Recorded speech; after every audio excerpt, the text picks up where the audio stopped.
everyone. Obviously, the New England Council is back, and back very, very strong, to say the least.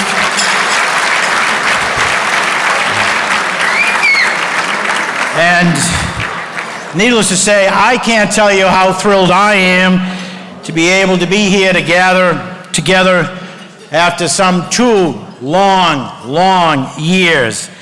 And I thank you on behalf of the staff of the New England Council for all of your support in the last 2 years. You've stayed loyal and faithful to the New England Council, and we say thank you.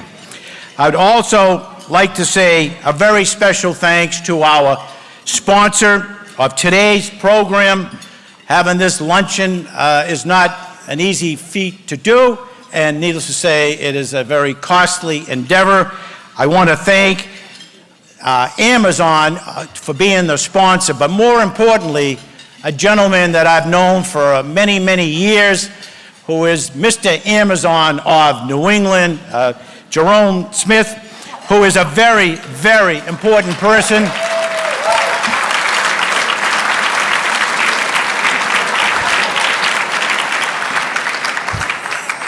As we say in Savin Hill, he is the man. And we want to stay close to Jerome. He is a member of the New England Council and just been elected to the board of directors. I think Jerome was on the 3rd ballot. We finally tipped you over and got you in, but we are thrilled. There are an awful lot of important people here today. You all know who you are. I'm going to save the time for later, but there is my pastor is here. Secretary Walsh's pastor is here, Father Doc Conway. We want to thank him for being here.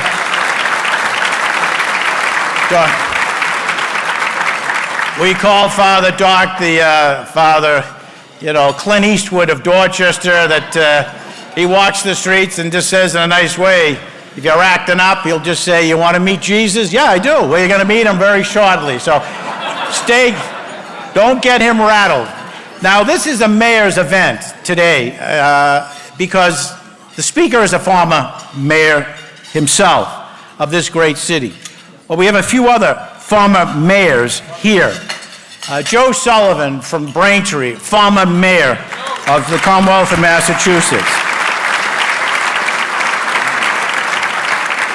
Dan Rivera, the former mayor of Lawrence, Massachusetts. And a mayor, presently as an incumbent from the great city of Salem, Kim Driscoll, is here.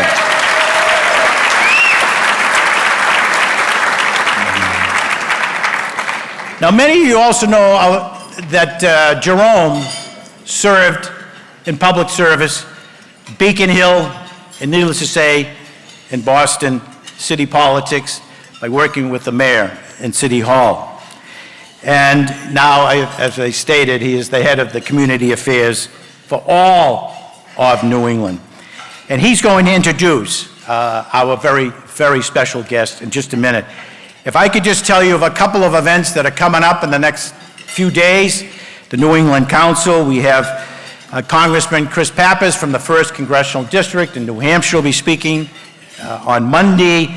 We also have Congressman John Larson speaking to the New England Council in the next couple of weeks from the 1st Congressional District in Hartford. We also have Congressman Richie Neal, the chairman of the Ways and Means Committee, be speaking here in Boston a week from today. And then we'll also have Senator Jack Reed of Rhode Island speaking to the New England Council. On April 13th, we look forward to a breakfast with the Attorney General of the Commonwealth of Massachusetts, Maura Healey, and we're continuing to offer some of our events virtually, and on March 24th, we will host our Inside the Corner Office program with the president of Woods Hole Oceanographic Institute. Needless to say, registration is open for our Washington Leaders Conference, which will be held on May 11th and 12th. Let me just say, the speakers that we have lined up already are very impressive. Anyone who's interested in coming to Washington for those 2 days, I think you're going to really enjoy listening to the speakers that we have planned. And the registration is open, and believe it or not, there are a few opportunities for sponsorship that is also available. I'd also just like to recognize Andrew Dreyfus from the Blues, and he is somebody that's going to be recognized. I don't want to give it away, but somebody who's going to be recognized with a very special recognition, to me, well-deserved, later this year. But to Andrew, thank you for being here.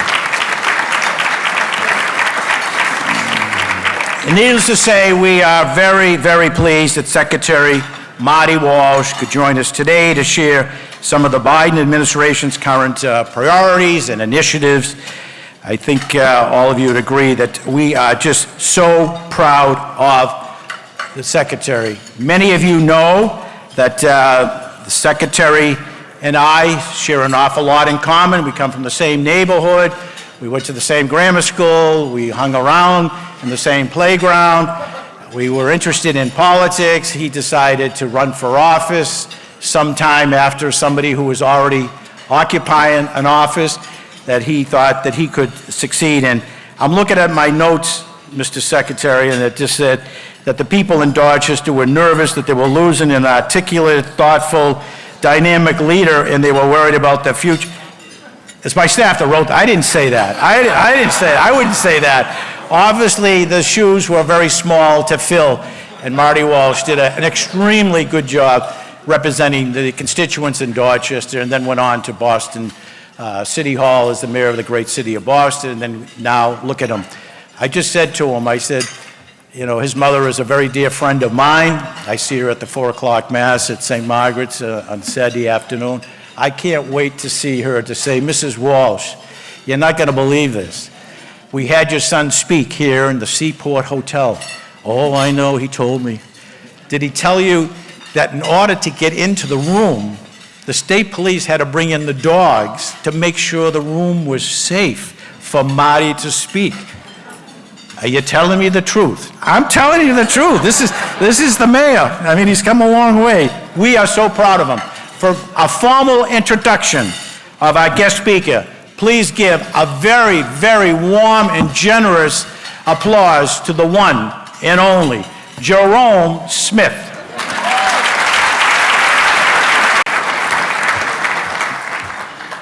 Thank you so much, Jim. I don't really know if I'm the guy in Savin Hill, because as the secretary said, I don't have my name on a street sign that I have to drive past every day. But maybe you can help me out and teach me how to do that, and we'll settle in. But good afternoon, everybody. As you said, my name is Jerome Smith, and I'm the head of community affairs at Amazon for New England. And I want to thank Jim for his kind words. Your team has been great to work with, and I want to personally thank Larry. Where's Larry? Larry has done a tremendous job to ensuring today's successful event, so I want to thank you.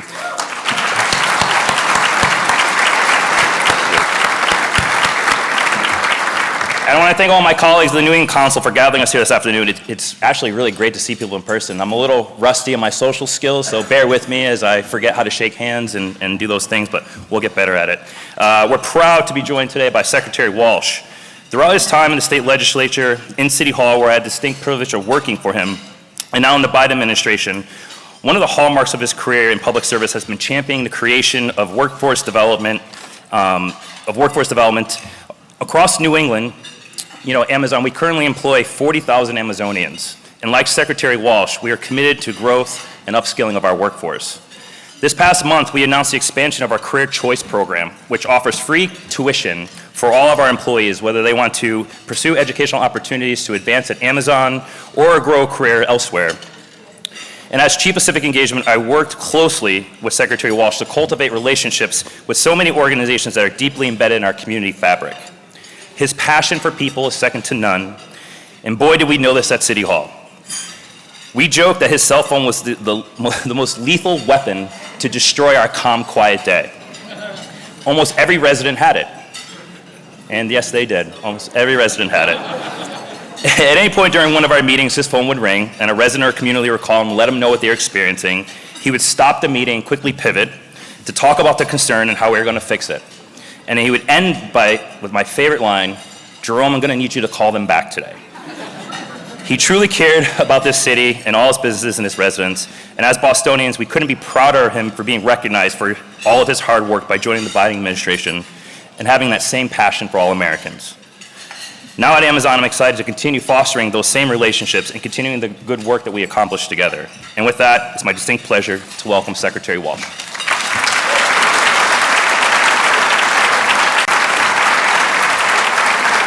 Thank you.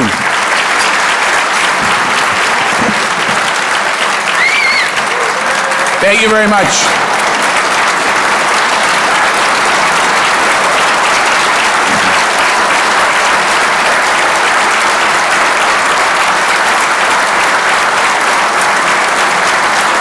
Thank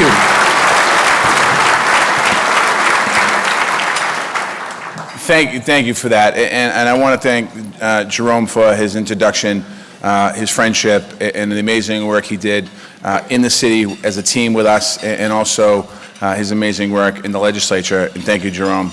To Jim Brett, I want to, what can I say? When I was a kid, Jim Brett was my state representative.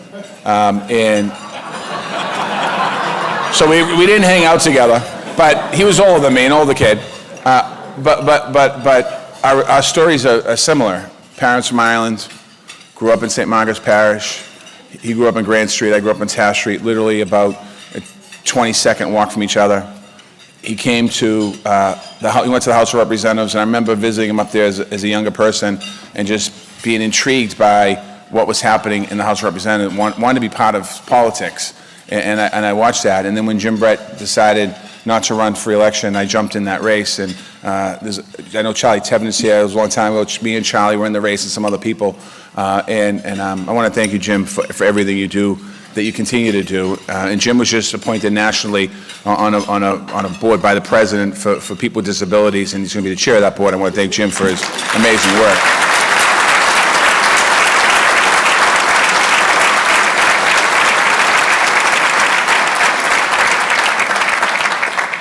I'm going to go off script for a second here, just because for about a year now, I've been in the job for almost a year. For a year, I've been trying to come back to the city of Boston to do something. And every time I put into Cab Affairs that I want to come back to Boston, they tell me you can't go to Boston because you're from Boston, and you have to go to Albuquerque, New Mexico. And I go to Albuquerque, New Mexico, and then I put it back in again. I said I want to go to Boston. They send me to Birmingham, Alabama.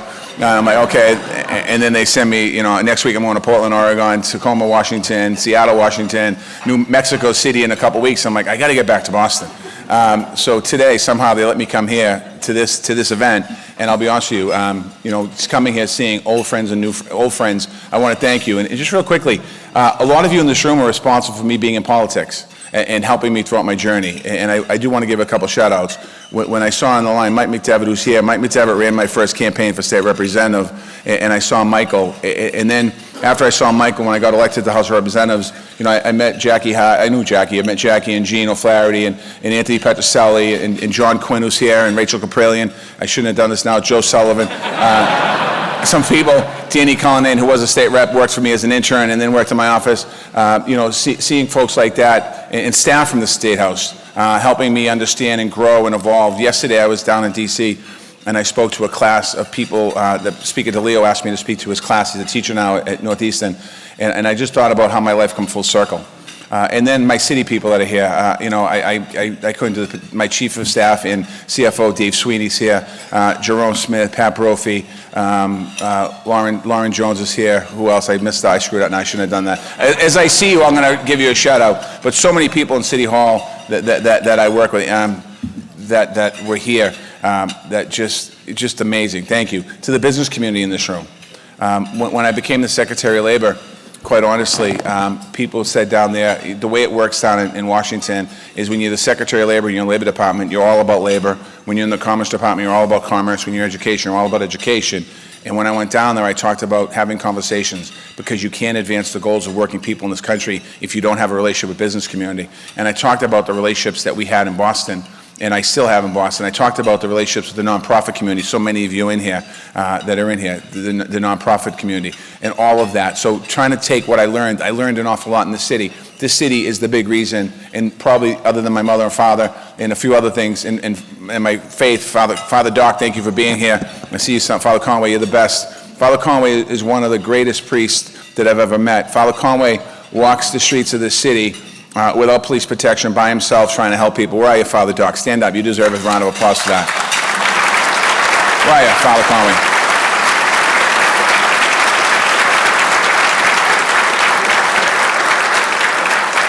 Thank you, Father. He's mad at me right now, but he'll get over it. He'll yell at me. I'll go to confession later. He can give me a strong penance. But anyway, next week, March 23rd, marks the one-year anniversary of me being sworn in as Secretary of Labor. Just to give you a little taste and a little flair of what's happened in that last year, I've been to 33 states. My 34th state will be in Seattle, Washington next week. I've been to about 70 cities around the country, traveling around. There's a ton of work also to do in Washington, D.C.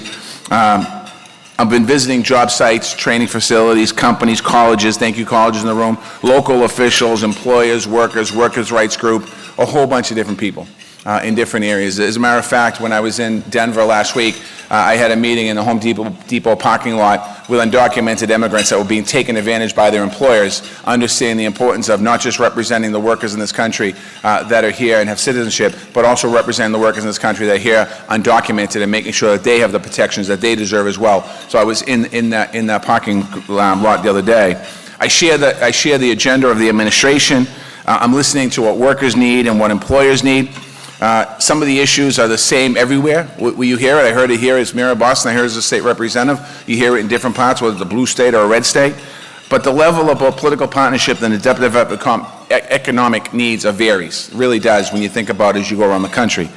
And everywhere, including here in Boston, we have communities of color that have not gotten their fair share of jobs and good jobs and investments in the past. And we talked a lot about that when I was here as mayor, and certainly on a national level, it's right, it's a real issue.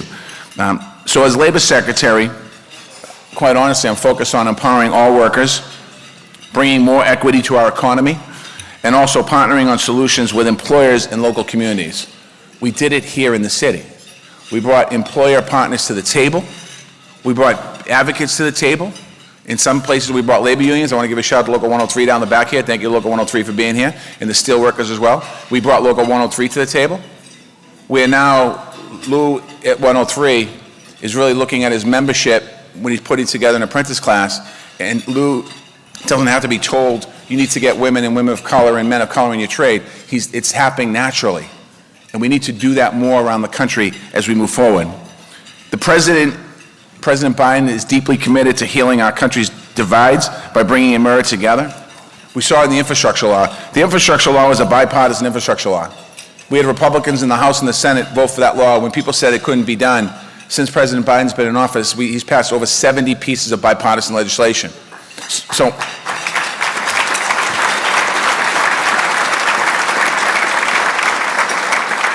and in particular, the infrastructure law is investing in every single community. And we're seeing it in his unity agenda from the State of the Union. And when I was at the State of the Union the other day, and a few people called, I didn't see you. And all that was important, my mother called and said, I saw you. So she was happy, I was happy. But when the President talked about the opioid crisis, I was sitting there and I listened to him talk about 23 million people in recovery and how we need to do a better job for that. When the President spoke about social media and the impact of social media on our young kids and the mental health crisis that we're having in our country right now, and not being able to access services and programs, and quite honestly, in some cases, insurance, making sure we're dealing with those issues. He made sure to mention to support our veterans, the men and women who fought to keep our country, give us the freedoms that we have today. And you think about that. He wanted to make sure that we're doing that at the State of the Union. And he talked about cancer research. And obviously, there's no better probably city in the world than Boston, Massachusetts, and our region when it comes to cancer treatment. But working towards a goal of finally finding a treatment for cancer. And those were the President's main priorities when he talked about the unity agenda. These are the issues that all of you work on every day. These are the issues we worked on when we were in City Hall. And these are the issues we're going to continue to work on. These are the issues that people talk about with me all over the country, regardless of where I go, that bring us together around humanity. The culture in the administration is one of collaboration. I talked a minute ago about how labor was over here, commerce was over there, and education was over there. Myself and Governor Gina Raimondo, who's the Secretary of Commerce, work very closely together because commerce and labor should be together.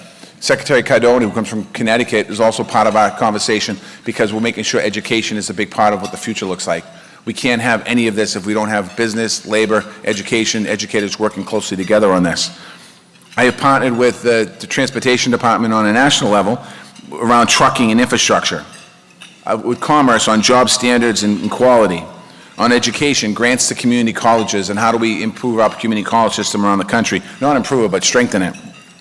It reflects how we develop policy in partnership with employees and unions and stakeholders. The fact is that the American Rescue Plan, President Biden's economic agenda, are producing a historic economic recovery. You can't deny it when you think about that. And I often get asked questions when I'm on CNN, what's going on with the economy? How come it's going down the drain and all this stuff? And what's the problem? 7.4 million jobs created under President Biden's administration. 7.4 million, the most of any time in any presidency in the history of the United States of America.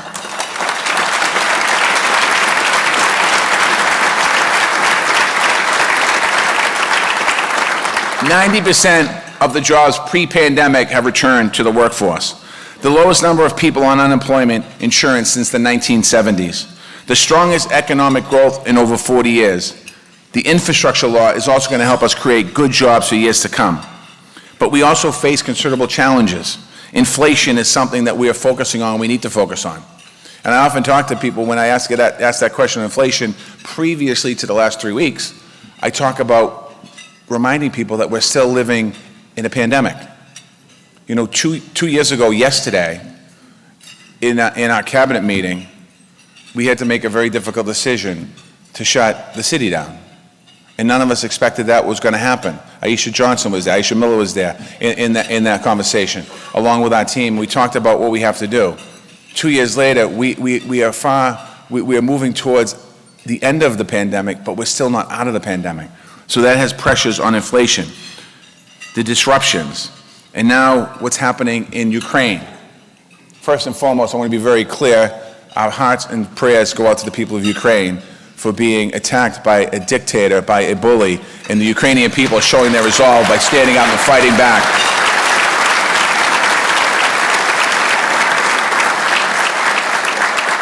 But with all that's going on in the world and with the pandemic and with inflation, we're addressing both short-term needs and long-term needs of the underlying cause. We're making sure that we're making historic investments in infrastructure, modernizing our roads and bridges, our ports, airports, broadband internet and expansion. When we shut schools down back in literally 2 years ago today, we sent kids home. They didn't have Wi-Fi. They didn't have connectivity. They didn't have the equipment they needed. I know Kim Driscoll was dealing with this because I was on the mayors from around this part of the state, eastern Massachusetts. We were on a call every night talking about how do we share hotspots and how do we share computers and what the technology was. And Kim was doing some amazing things in Salem that we did in Boston, and she took some ideas from Boston and put it in Salem. So at the very beginning of the pandemic, in this investment, there's $67 billion for broadband access for the entire country, for rural America, urban America, places that don't have it. That's an important investment for our future. The businesses in this room, you know the importance of that as well, and making sure that you have that ability to connect to people just through information, but also in what the workforce is going to look like, which I'll talk about in a second. We're going to allow more goods to move faster and efficiently. We're working with Congress on legislation to lower the cost of health care, education, child care, and taxes. We're working to strengthen our supply chain. You've heard a lot about that. I've been to several ports in this country talking to employers and longshoremen and elected officials. I was in Philly. I didn't go to Boston because I pretty much know Conley Terminal. That's the best one, by the way. It was good, just for the record. You know, or off the record, that's the best one, whatever you want to say. But I've been down in Philly. I've been in South Carolina, Columbia, South Carolina for the ports down there. And I was also out in Long Beach and also Los Angeles, going to the ports and seeing about supply chain. And I'm going to Seattle and Portland next week to go out. One of the reasons is to go out and see supply chain.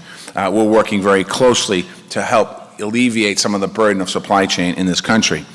We're also have powerful partnerships with Secretary of Transportation Pete Buttigieg and his office in the trucking industry to grow and diversify registered apprenticeships through the Workforce Development Registered Apprenticeship Act. And I come out of the building trades, we all know that. And we have an amazing apprentice program in the building trades. And we're looking at how do we take that model that the building trades have. By the way, the building trades model is paid for by the employees and the unions, and none of it comes from the federal government or any government for that matter. And we're looking at that model and how do we go put it into other areas to be able to hire more people. The most frequent thing I hear all the time from employers and local elected officials are the challenges of hiring. I heard it from you in this room. I mean, many of you call me or texted me, as Jerome said, I have the same number from before. And probably 90% of this room has it. And some of you have shot me texts and talked to me about the hiring issues. We are committed to working with employers on the solution. But I want to just take a step backwards for us and consider the labor dynamics coming out of this pandemic. Workers have been through a once-in-a-lifetime disruption. Many of them have been reevaluating their careers. To be quite honest with you, as the first days of the pandemic, we had a lot of time to spend to ourselves. I'd walk around thinking about what's next. And I think a lot of people thought about what's next for them. We're not seeing people who don't want to work. Despite what you're seeing and reading and hearing about, it's not about not wanting to work. We're seeing people who are seeking better opportunities. What we saw last year, not so much this year, but last year, we saw large numbers of early retirements last year, 2.4 million people more than we expected. Not all of them stayed retired, such as Tom Brady, who's coming back to work. It was a short period of time. He doesn't need help with job training, though. Although I'd like to help him get back to the Patriots, but that's another story. But many are looking to be their own boss. We saw a 7% increase last year in new business startups. We also saw women were slower to return to the workforce than men. Childcare needs are often the biggest barrier. The gaps in childcare. I would argue probably Boston and Massachusetts are probably some of the best states that we have when it comes to childcare, but we still have a glaring void in the childcare system. It's unequal for people. Families are paying too much, can't get vouchers, and the system that the people that work and take care of our kids, quite honestly, are underpaid, and childcare facilities are having a hard time keeping people in that industry because they can't pay them. They want to stay there, but they can't pay them. So the president is looking to tackle that. We need to invest in our cares economy. As a country, we need to invest in our cares economy. As the business community, we need to invest in our cares economy. And many workers are looking for flexibility in their hours and the work-life balance. Low-wage job earners are seeking lots more movement. Workers are using their power in this recovery to seek better pay and benefits. And many workers are looking for opportunities to learn new skills in new fields. At the Department of Labor, we are focused on supporting workers through all of these challenges. We're focused on helping employers manage them as well. And we can't succeed without employers at the table. I'll keep saying that until the day I'm out of politics. We need to have everyone at the table. In January, we launched a program, the Good Jobs Initiative, to improve job quality and job equity across our economy. We have a historic opportunity at this current moment. With job growth and infrastructure investments, we can rebuild our middle class. Our focus is in working on partnerships. The president talks about middle out, bottom up. When you think about that, as I was getting a young man in politics and I was listening to all the stuff, it was the trickle-down economy. And the trickle-down economy was going to start at the top and trickle all the way down to the bottom. Well, the trickle-down economy stopped at the 2%. Maybe a little bit snuck out below that, but most of it stopped there. But it's about how do we create the middle class and continue to allow middle class to grow and excel, and how do we take people that have been struggling for years and allow them the opportunity and the chance to get in the middle class. It's partnerships with government, it's partnerships with labor, it's partnerships with business. We've already established agreements on labor standards in infrastructure, supporting infrastructure. We're also working with commerce and energy on additional pieces. We're reaching out to workers, empowering them with knowledge and skills. We are convening employers in strategic ways to help strengthen job quality and attract to retain the talent they need. There are two people here that I work with presently that I want to give a shout out to. One is Caitlin Walker-Mooney. She is here. She's the policy director in my office, and she leads the Good Jobs Initiative. So I want to thank you, Caitlin. If you have any questions, don't come see me. See Caitlin.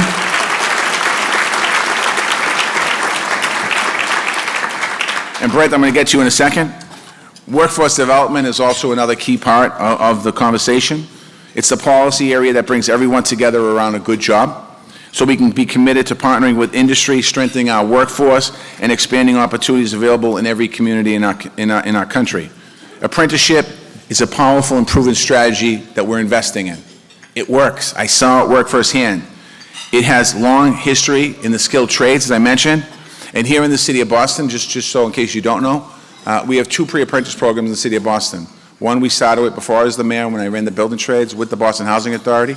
Was building pathways. Michael Kenevius here was part of that conversation. We created that. I see Michael somewhere. I saw him somewhere. He might have snuck out. we were able to create a program to create pathways for women and people of color to get into the building trades. Another one was Operation Exit. We were able to get people, women and color, of people into the building trades that had records and had problems and challenges. We were able to do that stuff. So those are things that we've been able to work to move forward on. But also, through innovation, innovative partners, we're expanding it to new sectors from finance. Imagine that, a pre-apprenticeship program in finance, an apprenticeship to get young people opportunities to get into finance. IT, healthcare, advanced manufacturing. For workers, apprenticeships is the path to good jobs and a middle-class career. For employers, it helps you build a skilled, reliable workforce. When you talk about job shortages and job shortages, part of it is the fact that your industry is very complicated to get in, you can't find the employees. But if we create these pathways correctly and right, and make the right investments today, not a year from now, today, we can actually move the dial and change the needle. At the DOL, we're investing in pre-apprenticeships. We're going to continue to do as well. Brent Parton is here. He's a senior advisor to these programs of our Employment and Training Administration. I want to thank Brent for being here today. So if you have any questions.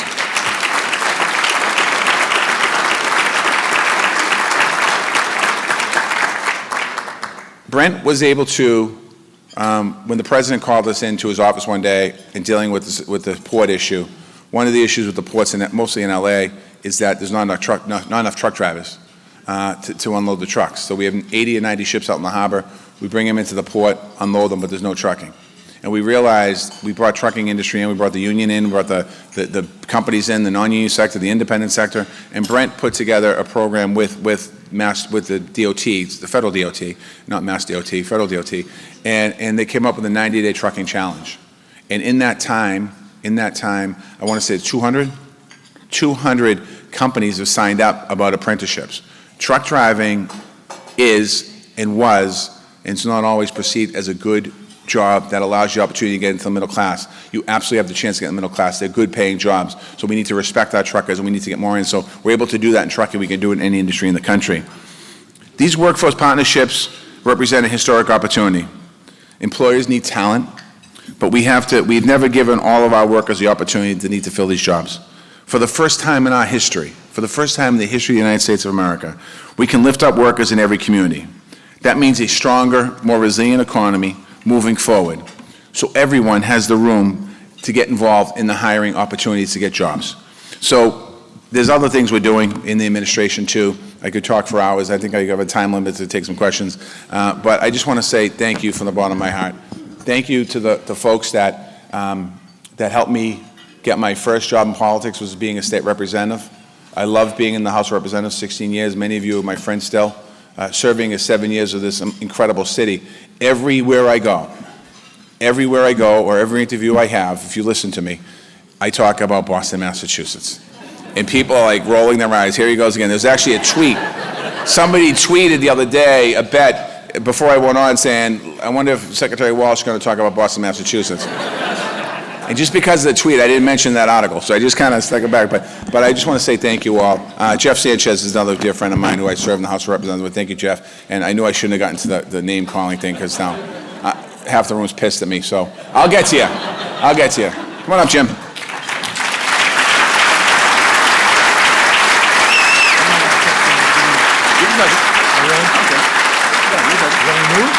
No, we're working on it. Yeah. Okay. Is there anyone that hasn't been introduced? Because Marty has a relationship with just about every single person in this room. We have a few minutes for questions. I would just ask you to wait for one of the staff to bring a mic to you so everyone can hear the question.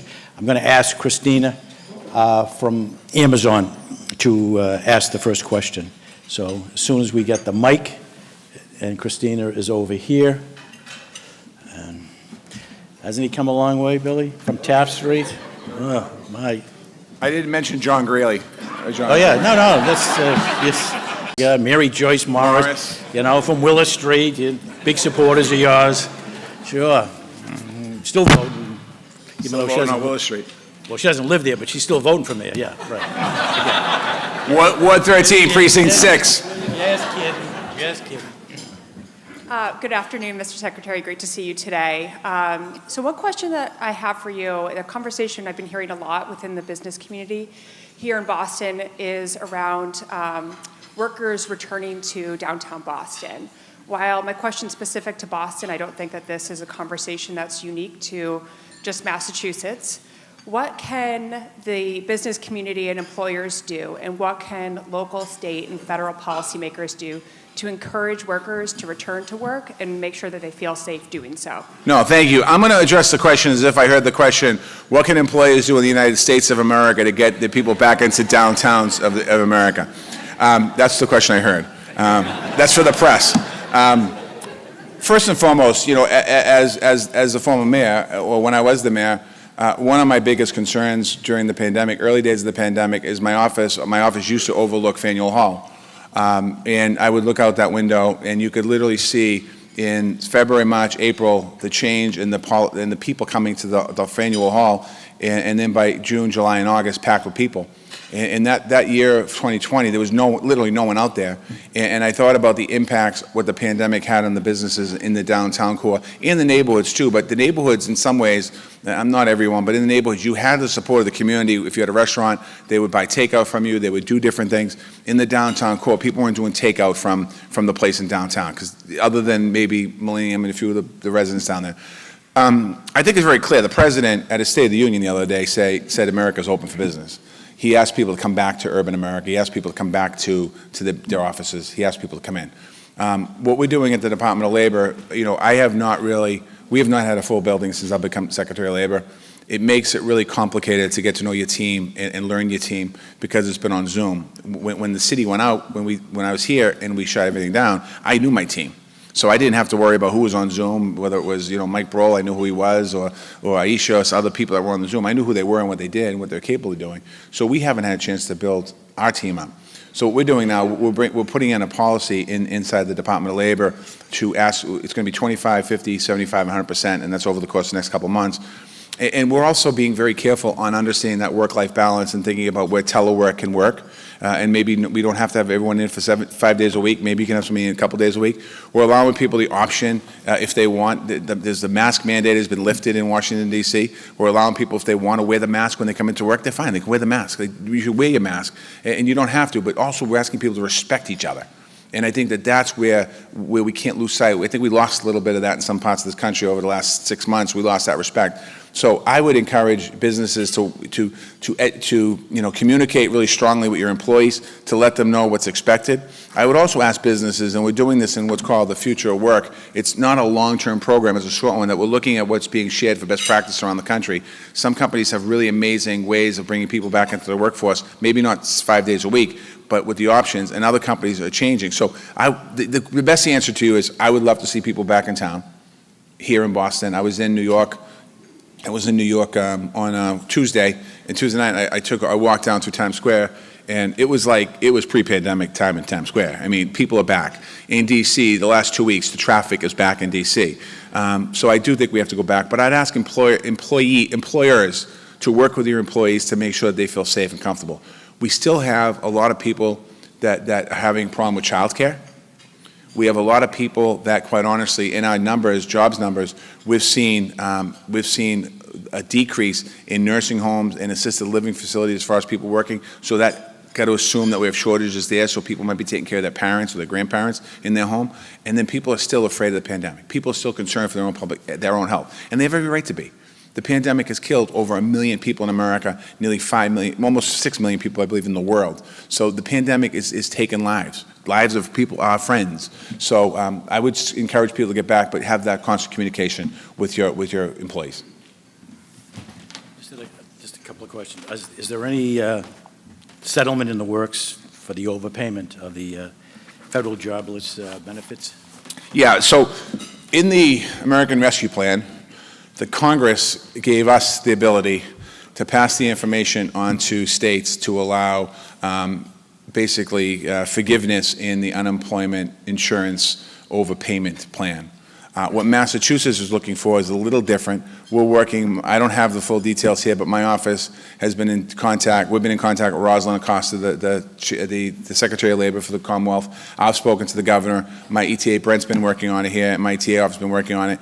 Some of what the state has asked for, it's illegal. We can't do it unless we get an act of Congress. So one of the problems that we have, well, not problems, I guess, it's the reality of the situation.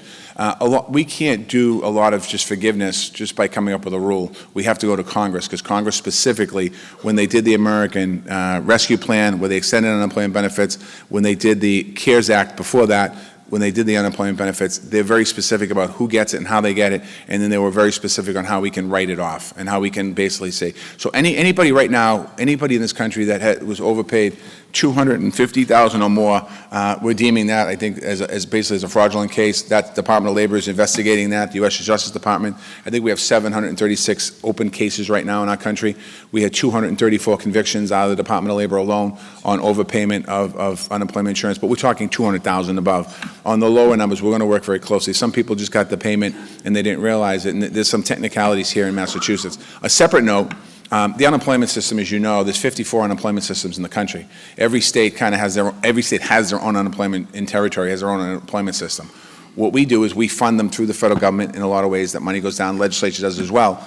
The president invested $2 billion in us to basically bring the unemployment system into the 21st century. So we're working with 49 out of the 50 states. There's one state that I don't know, I forget what state it is, that didn't take us up on the offer. There's one state. But most states are working to upgrade the modernization to any, I don't think there's any sitting reps in this room or senators, but what I would recommend you do in your budget, make sure you invest in technology, particularly in the UI system. The more money you put up front in the technology system, the money you'll save on the other side. Fraud was really not an issue pre-pandemic. There was some fraud going on in the unemployment system, but nowhere near what we're having today. So in some cases, I'm not just sugarcoating this, it was kind of like a once in a century type of situation where we had so much fraud because people just came in, and at the time, if you remember, it was at the height of the pandemic, we couldn't go out, we couldn't walk around, we couldn't talk to people, and we didn't have a vaccine at the time. I mean, Secretary of Labor, your office, you've restructured, redesigned the office where you're more out there to mediate, whether it's the St. Vincent nurses strike in Worcester, MLB, and a few others. So what's the inside baseball? What's next? What's next that you're looking at to try to maybe add your voice? Oh, okay, what's next? Getting through the speech safe. Honestly, what's next is we had a meeting a minute ago over across the hall. There's amazing people that work for federal government. And when you think of the federal government and you think of parts of, not part, I don't mean to say, but groups of people, you have career people that have been there for 10, 15, 20, 25, 30 years. And then you have political people, political appointments. And sometimes the career people are very stuck in their way, and they you know, when I say stuck in their way, in a good way, but they do their job, and they do their job, and no different than the city hall. Sometimes you have people that just, you know, and then what we're trying to do really is empower workers. And when I first came in here, there's an amazing team. We have an amazing political team, Caitlin and Brent and Emma, who's with me today. And then we have some folks I took from Boston with me and some folks from around the country. And their focus is, there's not just one focus. We're focusing on mental health parity in one breath, and then another breath, we're making sure we have enough MSHA inspectors to go down in mines 675 feet under the ground and make sure the coal miners are working in safe conditions. We have our vets office that's working to make sure that returning vets have opportunities to be able to you know, get a job when they get out of the service, get the mental health services if they get out of service. And on the other breath, we have wage and hour folks going out there making sure that employees are being paid the right wage. And then we're dealing with undocumented workers that are afraid to come forward because in the last administration, when they came forward, they were reported to ICE. So if you came forward and saying I was being either discriminated by my employer physically through my wages or sexually, a lot of women are sexually exploited in this industry, they couldn't come forward. So we're trying to create the trust out there. And you know, our motto is empowering workers morning, noon, and night. making sure that as we continue to think about employees in this country, when they go to work in the day, they have good, strong child care and affordability, the ability to go to work. In the afternoon, making sure they have good benefits, making sure that we're fighting to push paid family leave and good, strong sick time policies and policies that work in this country. And at night, when they put their head in the pillow, making sure that if they have a pension or a 401k, that their pension or 401k is protected. So that's kind of the breadth of what we do in the Department of Labor. And there's so many other things we do that we do in the Department of Labor: job training, workforce development, and then not to say the things that the President and the administration has pulled me on. Aside from that, I was involved in COVID conversations about easing restrictions, and my expertise as being the mayor of Boston. And one thing about this President, you know, he loves having people at the table like mayors, like governors that have been on the ground doing this work for a long time, because he'll ask us, how does this work? How does this happen? And having that understanding and a person that really cares about people, it's an amazing opportunity. Questions for the secretary? Just wait for the mic, and the young lady here. Yeah, next to Nam. Yeah, we'll do, yeah. You'll be the second one, okay? We'll just do this gentleman and then. You want to identify yourself? Yes, Mr. Secretary, this is Mahesh Das, President of Boston Architectural College. It's good to see you. Good to see you, my friend. Yeah, I really appreciated your support and partnership when you were the mayor for the higher education world. And I wanted to see what your thoughts are about work-integrated, professional practice integrated education. Yeah, so first of all, it's all about partnerships. It's all about partnerships, and it's about continuing to move forward. And I think that a little different than the question you asked me. I just want to divert for a second. I think higher education has an important. We all know higher education has an important role to play in the society we're in today. We all know that. But I think you have even a higher responsibility at this moment in time to create real opportunities. When you think about Boston Architectural College, we think about the infrastructure law. We think about creating pathways for women and people of color to get into the construction industry. People automatically think, well, it's building trades. It's construction. No, it's not. It's architecture. It's engineering. It's design. We have to think about how do we create those pathways. Ben Franklin Institute, second meeting I'm in, Dr. Francis is here. We're about to open a new school, and I can't lobby for any investments, but if you're looking for some place to support, Ben Franklin Institute's the place to go. Is that all right? Dan, was that all right? But anyway, you know, I think that you know, creating those pathways, and you need to tell us what needs to happen moving forward. You know, oftentimes bureaucratic folks, and I guess I am one now, tend to think that they know all of what needs to happen. And really, what we need to have is dialogues and conversations at the table. Right now, at the Department of Labor, we are working with hospitals and the nurses union and talking about the nursing shortage in the future. At some point, we'll roll something out. I didn't just break news. I'm just saying we're having conversations. We're really thinking about pathways into those industries. We could sit in a room and come up with an idea and put it in front of us, but it's not going to work because we need the partners at the table. We need the educational institutions at the table. We need the hospitals at the table. In Massachusetts, we're all nonprofits here mostly, but it's mostly for-profits around the country. So we have to bring them both to the table to talk about it. So I don't know if that helps you answer your question, but that's really what we have to do. Lauren. Young lady here. Just identify yourself. Hi, Lauren Jones with the Massachusetts Business Roundtable. Hello, Mr. Secretary. Secretary, you spoke about the importance of apprenticeships and expanding that to new industries. Just this week, the Roundtable, along with the Chamber and Accenture, introduced this concept of the Massachusetts Apprentice Network, with the goal of hiring 1,000 apprentices in the next 5 years. But what that takes is really bringing together employers, many in the room today. And so I'm just curious, as you go around the country to expand apprenticeship, what are those, like, that special pitch that's helping to get companies to recognize that apprenticeship is actually valuable in these new industries that you're referring to? No, thank you for the question, and congratulations on the program. And I love Lauren. Lauren worked with me at City Hall. She worked at State House. 1,000 in 5 years is not going to be nearly enough, just for the industry. When you think about the worker shortage that we have in America today, or the openings, I think we have about 5 or 6 million openings in America in jobs. And when we talk about businesses, and labor too, I push labor the same way, having a program is not simply enough. Having an apprenticeship where you're hiring or bringing on a couple of internships and having a couple internships and this is your answer to diversity is not enough.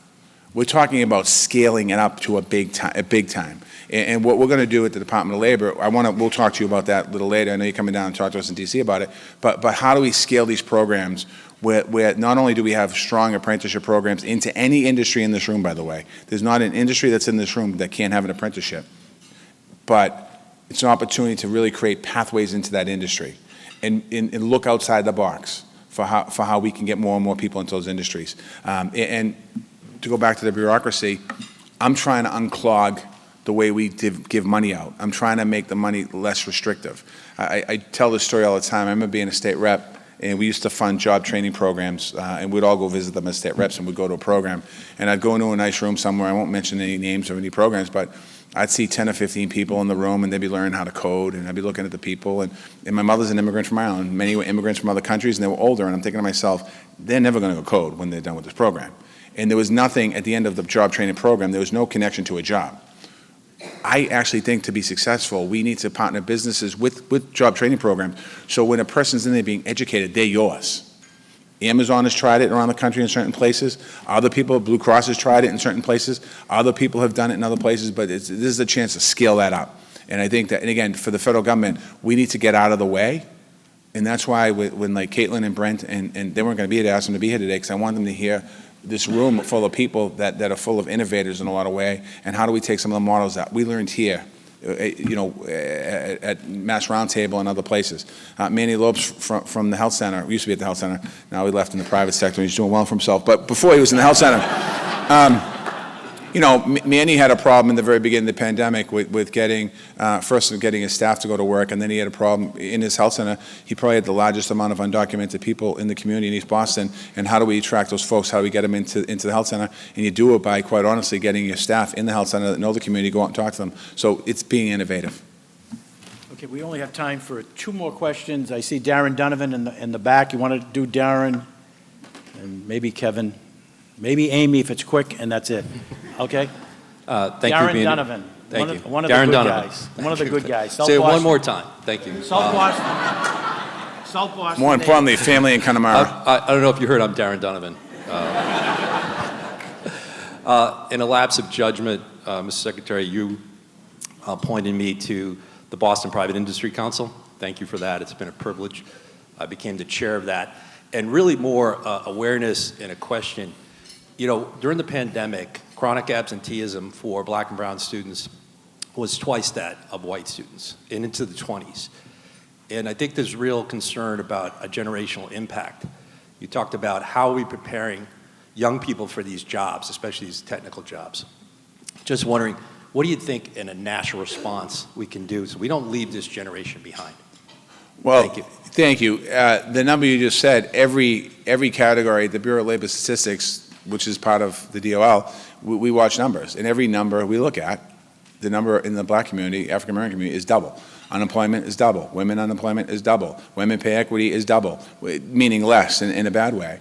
The president has made a real focus publicly, but also more importantly privately with us to change that narrative and create pathways into the middle class. When we created Operation Exit in the city of Boston, it was a pre-apprentice program. It is a pre-apprentice program, basically focused on younger people. We had as high as 54 years old, people that were involved in crime, whether it was probation, parole, incarceration, also people that were the cops and the DAs, kids that were projected that were in trouble, but we were able to get them in. I'm just giving you a rough number, and this is last time I heard the number. 106 people went through the program. We started the program in 2000, I think it was 17. Was it that, Aisha? Around 17? 106 people went into the program. 87% of the people that went into the program were African American. 97 graduated. 83% of those are working in the construction field right now. 94% of those folks are African American. My point of the story, if you create a program that is intentional, that has good leadership around it, and real good opportunity around it, we can have numbers like 74% retention in a good paying middle class job like the building trades.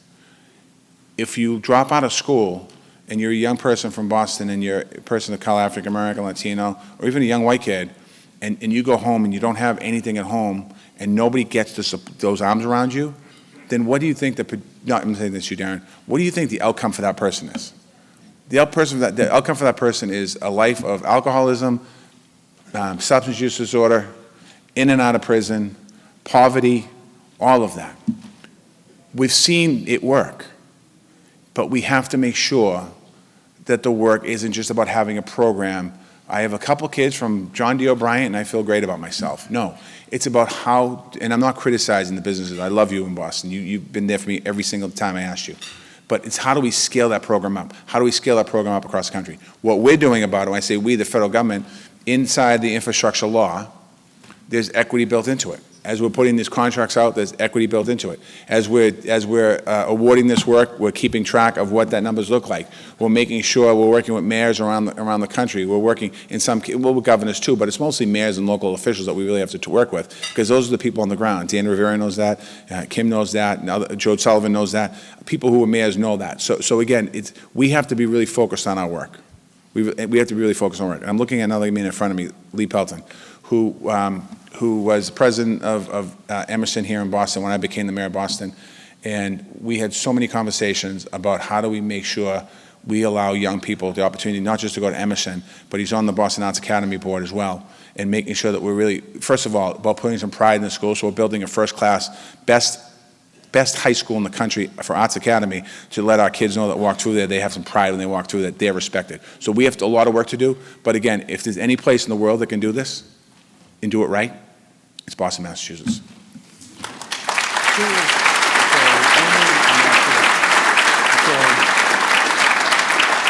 So fine, I know running late, but a quick question from Amy, and then maybe Kevin McCluskey.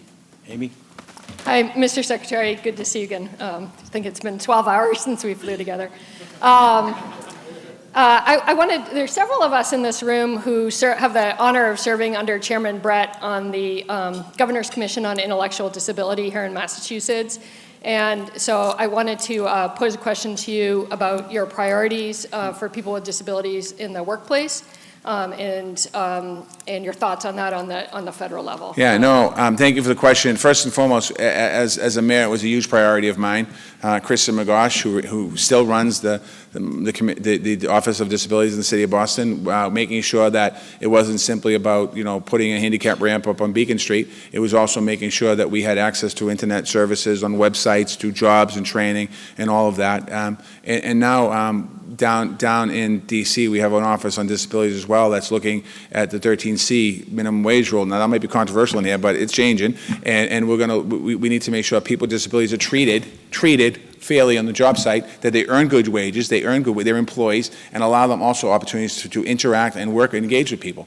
So it is a big priority for the administration. It's a big priority for my department and Department of Labor. And quite honestly, I don't have a favorite department in the Department of Labor.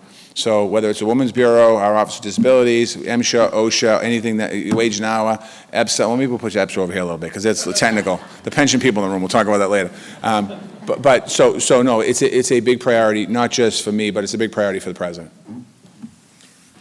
Amy, I just want to let you know that David DiArcangelo, who's here, is the commissioner for the Commonwealth for the Blind, and Brent and his assistant, and the secretary, we met earlier today to talk about disability.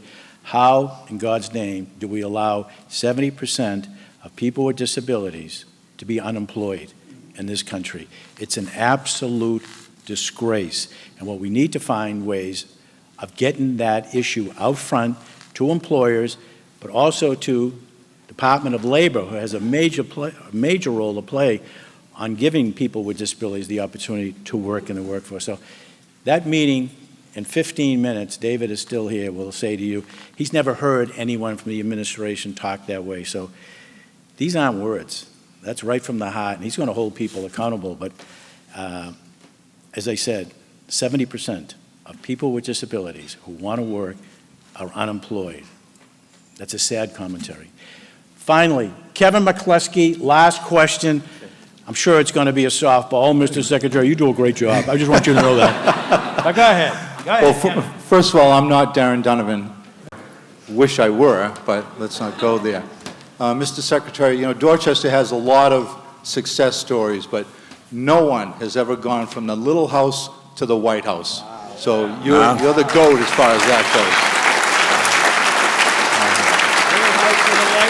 Yeah, I like that. We all had some great battles there, but my question is about infrastructure. And notwithstanding the phantom infrastructure weeks that happened during the administration of the guy who will not be mentioned, I think we are all enthused by the prospect of you and Mayor Pete teaming up on the critical infrastructure issues in this country.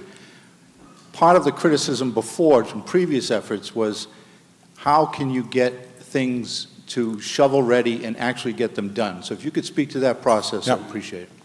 Infrastructure law that was passed by Congress, largest in the history of the United States of America ever. Bipartisan bill, $1.2 trillion. I think it was about 577 million of that is going into roads, bridges, and ports. Honestly, it's going to be the states, if you're a governor, and the state obviously has a good governor, and they're ready, the DOT and Massport as well, Lisa, they have projects in the can ready to go. It's just a matter of updating a little bit on the work they have to do and get the investments in those places. So it's really going to be, the money's going to come from the federal government down to the state and local, sometimes the city as well will get some additional money. And really it's going to be prioritizing what projects are. If it's a dream project, then you're probably, the infrastructure money is probably not the right money for you. But if it's a project that's needed right now, then the money's going to be right for you. Just in this area alone, we have the dredging of Boston Harbor that just happened, $300 million. We have an opportunity with our ports now to bring in bigger container ships into the ports of Boston, to have more businesses coming into our Boston. We also have the shipping industry, the cruise shipping industry that took a little hit the last couple of years, but Massport's done an amazing job of bringing more cruise ships, which brings more tourism coming into our city. Money that can go into the airport, whatever, I don't know what the slated for, but any money we can get into the airport obviously is going to allow them to handle the capacity of people coming into our city, because some of our bread and butter is tourism. So we need to make sure we get people in here to get that. So it's going to be incumbent upon states and cities to move it out. But the president's not just leaving it up to states and cities. He appointed former mayor of New Orleans, Ms. Landrieu, who's a dear friend of mine, to be kind of the czar overlooking infrastructure. And when you're in that position of being a mayor, you don't have the luxury of waiting for tomorrow. And Mitch has come in, and he's implemented processes already, and now we're going through the process right now. Caitlin created the Good Jobs Initiative. That's going to be embedded in the infrastructure law to make sure the money's being spent in the right ways. But Mitch is going to make sure the money goes down to cities and towns. And we'll probably see some money flowing soon. I think money's already started to trickle out of that. Mayor Buttigieg, I think he's already, Governor Buttigieg, what's his name? Secretary Buttigieg. A lot of ties. Pete has put a lot of money out already. And I wish I had the money he had to give, because I'd be up here doing something. But so that's really the key. Let me just end. I don't know if Jim's going to end. Let me just end. Thank Jim for the opportunity to come here today. I really loved it. I want, again, thank all of you for helping me personally over the years. I do have to give a couple of shout outs. Mrs. Cassidy Katusian, Peter Katusian's mom is here. I want to thank her for being here.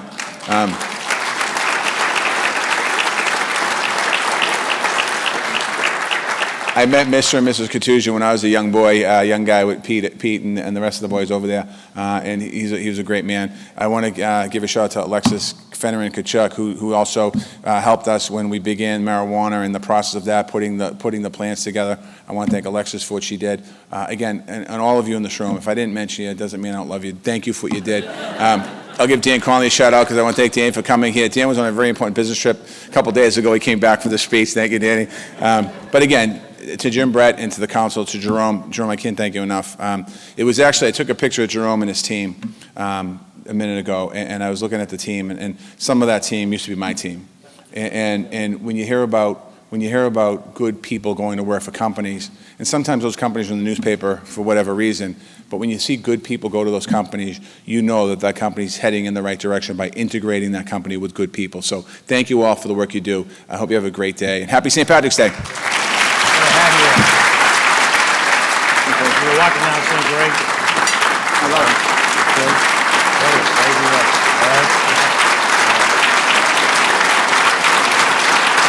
That's it. Thank you.